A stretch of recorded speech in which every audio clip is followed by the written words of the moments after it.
તૈયારી ની આમની જે થેલી લોટી હતી આવા થાંભલા લગાવેલા હતા અને ત્યાં ખીલો હતો. એટલે જમનાબાએ એ થેલી અને લોટી હતી એ થાંભલામાં જે ખીલો લગાવેલો હતો ને ત્યાં ટીંગાડી દીધી. અને જમનાબા તો થાંભલાને ટેકો દઈ અને બાપુએ કથા ચાલુ કરી. અને કથા બરોબર જામીને જમનાબાની ઊંઘ જામી. જેમ કથા જામતી જાય એમ જમનાબાની ઊંઘ જામતી જાય.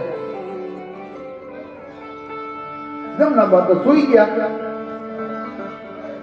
કથાએ વિરામ કરી દીધો. કથાનો વિરામ થયો. કથાકારે છેલ્લે જય બોલાવી અને જય બોલાવીને ત્યારે જમનાબાની આંખ ખોલી એટલે તરત જ જમનાબાએ કથાકાર સામે નહીં પણ એમની જે પેલી લોટી ને થેલી હતી ને એની સામે આમ નજર કરી.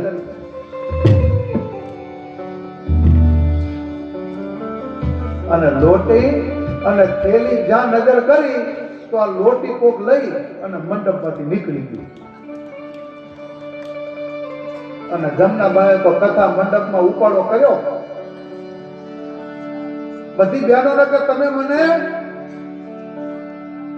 અહીંયા જબરદસ્તીથી લાવી હતી ને, હવે બીજું કઈ નહીં, મારી લોટી ને થેલી લાવી દો, બીજું કઈ નહીં. ક્યાં ગઈ મારી લોટી?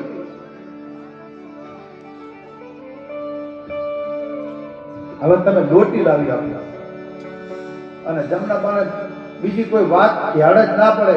ઈ કે બીજું કઈ નહીં, મને મારી લોટી જોઈએ બસ. બધા બહેનો કે આપણી નજર તો એમ માનો ને કે આગળ બધા બહેનો બેઠા હોય તો એ બધાની નજર ક્યાં હોય? વ્યાસપીઠ.